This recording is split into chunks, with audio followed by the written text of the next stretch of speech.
নমস্কার, নতুন বাংলা থেকে বলছি সন্ময় বন্দ্যোপাধ্যায়। 24 ঘন্টা বাদে সুপ্রিম কোর্টে ডিএ কমপ্লায়েন্স সংক্রান্ত মামলা এবং সেই মামলার প্রেক্ষিতে গতকাল প্রায় 40 মিনিটের একটি ভার্চুয়াল কনফারেন্স সংগ্রামী যৌথ মঞ্চের সঙ্গে হলো। গোপাল সুব্রমণিয়াম, যিনি আন্তর্জাতিক খ্যাতিসম্পন্ন আইনজীবী, সংগ্রামী যৌথ মঞ্চের পক্ষ থেকে তাকে দাঁড় করানো হচ্ছে। মঙ্গলবার দিন রাজ্য সরকারের সঙ্গে যে মামলাটা মমতা বন্দ্যোপাধ্যায় আমলে শুরু হয়েছিল, তার সমস্ত যে ডিএ মামলার রায় বেরিয়েছে, সেই মামলার পুঙ্খানুপুঙ্খভাবে প্রত্যেকটি শর্ত পালিত হচ্ছে কিনা সেইটা নিয়ে সংগ্রামী যৌথ মঞ্চ মামলায় অ্যাপিয়ার করছেন। এখন দেখার যে শেষ পর্যন্ত মামলাটি মঙ্গলবার দিন ওঠে কিনা, এবং যদি ওঠে সেখানে এতে থাকবেন, অর্থাৎ গোপাল সুব্রমণিয়ামের অন্য কোনো কাজ না পড়লে ভার্চুয়ালি তিনি নয়, ফিজিক্যালি তিনি উপস্থিত থাকবেন সুপ্রিম কোর্টে। আইনজীবী বিক্রম বন্দ্যোপাধ্যায়, সুদীপ্ত দাশগুপ্তরা থাকবেন, এবং যা কথা সংগ্রামী যৌথ মঞ্চের আহ্বায়ক ভাস্কর ঘোষ তিনিও থাকবেন, এবং সেখানে ফোকাস পয়েন্টটা থাকবে গ্র্যান্টি নেড, অর্থাৎ সংগ্রামী যৌথ মঞ্চের পক্ষ থেকে গ্র্যান্টি নেডের আওতায় যেসব কর্মচারীরা আছেন তাদের বকেয়া ডিএ সংক্রান্ত ব্যাপারটা ফোকাস পয়েন্টে থাকবেন। আমি গতকাল আইনজীবী সুদীপ্ত দাশগুপ্ত এবং আইনজীবী বিক্রম বন্দ্যোপাধ্যায়ের সঙ্গে ওই ভার্চুয়াল কনফারেন্স, তারা যে ভার্চুয়াল কনফারেন্সটা করেছেন, অর্থাৎ গোপাল সুব্রমণিয়ামের মতো আন্তর্জাতিক খ্যাতিসম্পন্ন আইনজীবীর সঙ্গে ডিএ মামলা সংক্রান্ত ব্যাপারে যে কথোপকথনটা করেছেন, আমি সরাসরি তাদের কাছে জানতে চেয়েছিলাম যে কী হলো, কী আলোচনা হলো, এবং গ্র্যান্টি নেট সংক্রান্ত ব্যাপারে গোপাল সুব্রমণিয়ামের তরফ থেকে কি বলা হলো জানতে চেয়েছিলাম সুদীপ্ত দাশগুপ্ত এবং বিক্রম বন্দ্যোপাধ্যায়ের কাছে। তাদের সঙ্গে আমার যে প্র্যাকটিক্যালি ভার্চুয়াল কনফারেন্সটা হলো এই ডিএ সংক্রান্ত মামলায়, সেই বয়ানটা সরাসরি আজকে নতুন বাংলার দর্শকদের জন্য পেশ করছি। নমস্কার দাদা, সুদীপ্ত দা এবং বিক্রম দা, আপনাদের দুজনকে একসঙ্গে পেয়েছি। আমি সন্ময় বন্দ্যোপাধ্যায় বলছি, সরকারি কর্মচারী। সন্ময় বাবু, নমস্কার সন্ময় বাবু। বিক্রম দাও আছেন তো? হ্যাঁ আছি। নমস্কার সন্ময় বাবু। নমস্কার। বলছি, আপনারা আজকে একটা কনফারেন্স কল করলেন সংগ্রামী যৌথ মঞ্চের তরফ থেকে গোপাল সুব্রমণিয়াম স্যারের সঙ্গে। আন্তর্জাতিক খ্যাতিসম্পন্ন এই আইনজীবীকে আবার ভাস্করবাবুরা দাঁড় করাচ্ছেন মঙ্গলবার দিন বিয়ে সংক্রান্ত ব্যাপারে। আমার আপনাদের দুজনের কাছেই প্রশ্ন, আমি প্রথমে সুদীপ্তদার কাছে বলছি যে গোপাল সুব্রমণিয়ামের কাছ থেকে কি নির্দিষ্ট গাইডলাইন পেলেন যে কিভাবে, তিনি তো নিজেও ফিজিক্যালি প্রেজেন্ট থাকবেন মঙ্গলবার দিন সুপ্রিম কোর্টে যদি মামলাটা ওঠে, কি অ্যাসুরেন্স পেলেন? সুদীপ্তদা একটু বলুন, তারপরে বিক্রম দাও বলবেন।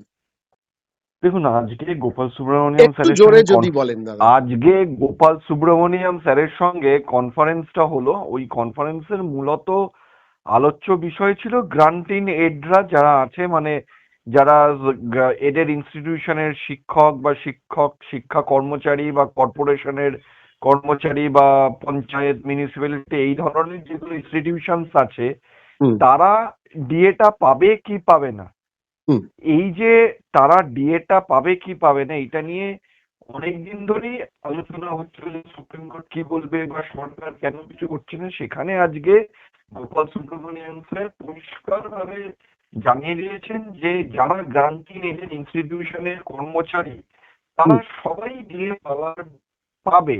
আইন এটা নিয়ে কোনো মানে দ্বিতীয় ওপিনিয়ন হতে পারে না যে তারা পাবে না, তারা পাবে। এবার বিষয়টা হলো যে তারা কত দিনে পাবে, কি পাবে, সেটা একটা বিষয়, কিন্তু গোপাল সুব্রমণিয়াম স্যার এইটা নিশ্চিত করে দিয়েছেন যে তারা পাবে। ইনফ্যাক্ট আজকে বলবো যে এইটা আজকে যেরকম ভাস্কর বাবু ছিলেন কনফারেন্সে, এবার আমরা আরেকটাও কনফারেন্স করেছিলাম আমি সিনিয়র অ্যাডভোকেট বিকাশ রঞ্জন ভট্টাচার্যের সঙ্গে। ওনারও বক্তব্য যে গ্রান্টিং এডটা তারা পাবে। মানে বিকাশবাবুও বলেছেন যে গ্র্যান্টি নেটটা পাবেন, মানে যে সুপ্রিম কোর্টের রায়টা বেরিয়েছে। আমার একদম বিক্রমদার কাছে প্রশ্ন এখানে, সেটা হচ্ছে যদি পাবে, মানে আইন বলে বা রায় বলে বা সুপ্রিম কোর্টের অর্ডার বলে, তাহলে কোন জায়গায় আটকাচ্ছে গ্র্যান্টি নেটের ব্যাপারটা? আপনার কি অ্যাসেসমেন্ট, এবং সেটা নিয়ে কি গোপাল সুব্রমণিয়াম স্যারের সঙ্গে কথা বলেছেন বিক্রমদা?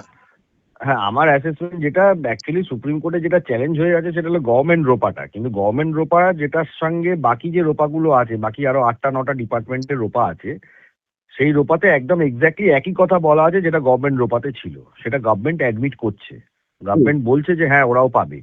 সেটা সুপ্রিম কোর্টে গভর্নমেন্টের তরফ থেকে এফিডেভিটও দেওয়া হয়েছে। হুম। এখন সেইটাকে কিভাবে কার্যকর করানো যায়, যে যত তাড়াতাড়ি সম্ভব গ্রান্টিং এডদের জন্য আমরা সেইটার প্রচেষ্টা করছি। কারণ হুম। গ্রান্টিং এডের একটা ভাস্ট কর্মচারী মানুষজন রয়েছেন, পেনশন হোল্ডাররা রয়েছেন, যারা একই এই আইনের আয়তায় পড়ছে, মানে কো আইডেন্টিক্যাল আইন, মানে একদম সেম টু সেম গভর্নমেন্টের রোপাতে যা বলা আছে গ্রান্টিং এডের রোপাগুলোতেও একই জিনিসই বলা আছে।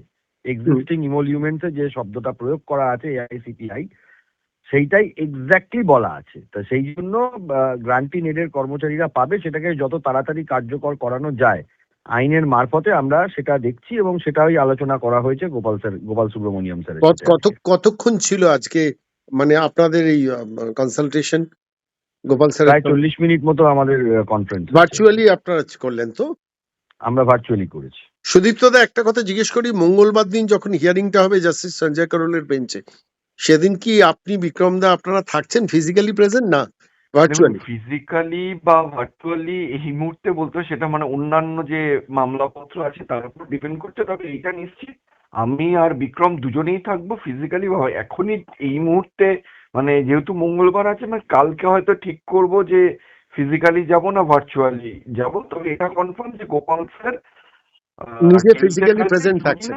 যদি না এমার্জেন্সি ওনার কোনো অসুবিধা থাকে, আদারওয়াইজ উনি থাকবেন। আর এখানে সন্ময়বাবু একটা কথা আমি অ্যাড করতে চাই, বিক্রম যেটা বললো যে এইখানে কিন্তু বিষয় এটা আর নেই যে গ্রান্টিং রেটরা পাবে কি পাবে না, কারণ সরকার নিজে অ্যাডমিট করেছে যে গ্রান্টিং রেটরা পাবে।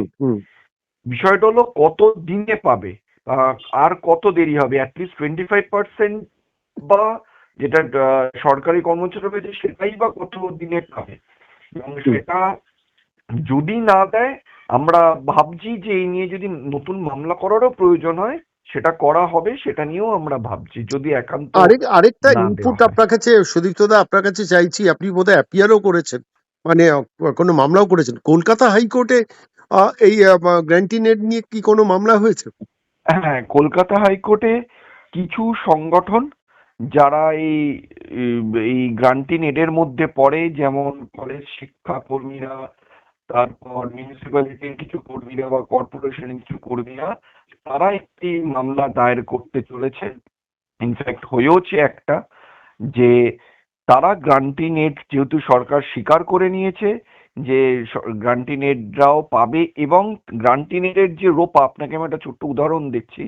এই যে রোপাটা হলো রিভিশন অফ পে অ্যালাউন্স, সরকারি কর্মচারীদের পে রিভিশনের জন্য যে রুলটা বেরোয় সেটা রোপা 2009, আর সেই রোপাকে অ্যাডপ্ট করেছে যারা গ্রান্টিং এডের সেকশন। ধরুন কলেজে যেসব শিক্ষকরা পড়ায় বা যেসব শিক্ষা কর্মীরা আছে তাদের ক্ষেত্রে হায়ার এডুকেশন ডিপার্টমেন্ট ওই গভর্নমেন্টের রোপাটাই অ্যাডপ্ট করেছে। যেহেতু গভর্নমেন্টের রোপাটা অ্যাডপ্ট করে নিয়েছে, তাই ওই রোপা অনুযায়ী সরকারি কর্মচারীরা যা বেনিফিট পাবে এই গ্রান্টিং এডরাও সেটাই পাবে, এবং সেই মতে সরকার সেটা স্বীকার করে নিয়েছে। তাই তারা মামলা করে বলছেন আপনারা যখন স্বীকার করেছেন আমাদের এই টাকাটা এবার দেওয়া হোক।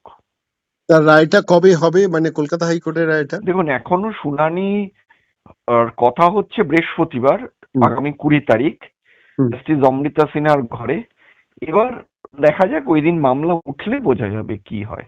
বিক্রমদার কাছে আমার শেষ প্রশ্ন, সেটা হচ্ছে যে হাইকোর্টে মামলা, সুপ্রিম কোর্টে মামলা, কোন জায়গায় আইনগতভাবে কোনো সমস্যা নেই যে সুপ্রিম কোর্টে যে মামলাটা এখনো শুনানি চলছে সেখানে হাইকোর্ট? সুপ্রিম কোর্টের তরফ থেকে দেখুন, সংগ্রামী যৌথ মঞ্চের তরফ থেকে ওই ইন্দু মালহোত্রা কমিটিকে রিপ্রেজেন্টেশন দেওয়া হয়েছে এই গ্রান্টিং এডের বিষয়টা নিয়ে। সেইখানে যেটা কনসিডারেশনের জন্য সেইখানে এটা বলা হবে, তার সঙ্গে এই মামলার কোনো সম্পর্ক এই মুহূর্তে নেই। দেখা যাক সেটা কোর্টে কি তার ফল হয় বা কোর্ট কি বলে।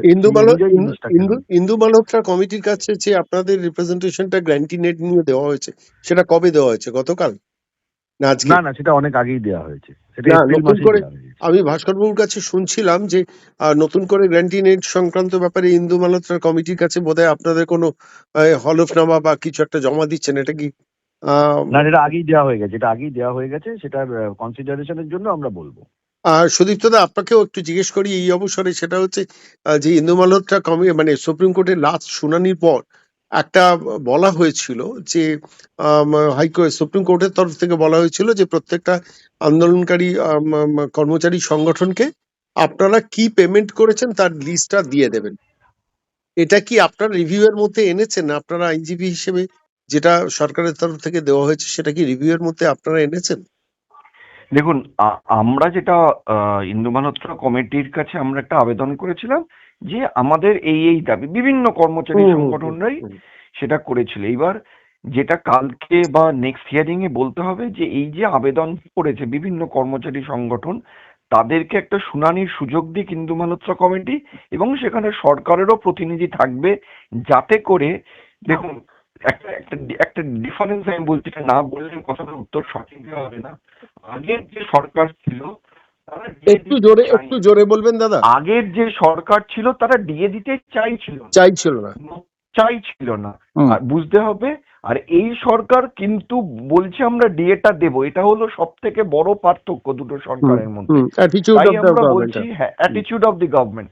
তাই আমরা বলছি যে এই সরকারের যখন একটা পজিটিভ মাইন্ডসেট আছে, এই সরকার বলতে পারে যে আমাদের হয়তো 1 মাস সময় লাগবে, 2 মাস সময় লাগবে, আমাদের এত টাকা টোটাল লাগছে, সেটাই সমস্ত যারা কর্মচারী সংগঠন আছে সবার সঙ্গে বসুক, সরকারও ইন্দু মালহোত্রা কমিটির সঙ্গেই বসা হবে, সবারটা শোনা হোক, যাতে করে জিনিসটা ট্রান্সপারেন্ট থাকে। সেটা কি মঙ্গলবার দিন আপনাদের তরফ থেকে একটা প্রেয়ার করা হবে সুপ্রিম কোর্টে, প্রেয়ার করা হবে যে যাতে ইন্দু মালহোত্রা কমিটি কনসার্ন সমস্ত অর্গানাইজেশন গুলোকে এবং সরকারকে নিয়ে একসঙ্গে বসুক, হ্যাঁ, তাই তো? হ্যাঁ, হ্যাঁ, হ্যাঁ। অনেক ধন্যবাদ সুদীপ্ত দা, বিক্রম দা। ধন্যবাদ সন্ময় বাবু। প্র্যাকটিক্যালি আপনারা ধন্যবাদ, গোপাল ধন্যবাদ। সুব্রমণিয়ম স্যারের সঙ্গে আপনারা দুজনেই কনফারেন্স কল করলেন, ভাস্কর বাবু সেখানে ছিলেন, আর আজকে গ্র্যান্টিনেডের বিষয় নিয়ে আপনাদের দুই আইনজীবীকে একসঙ্গে আমরা কনফারেন্স কলে পেলাম নতুন বাংলায়। অনেক ধন্যবাদ এতক্ষণ সময় দেওয়ার ধন্যবাদ জন্য। সন্ময় বাবু। ধন্যবাদ। বিক্রম দা ধন্যবাদ, হ্যাঁ সুদীপ্ত দা ধন্যবাদ।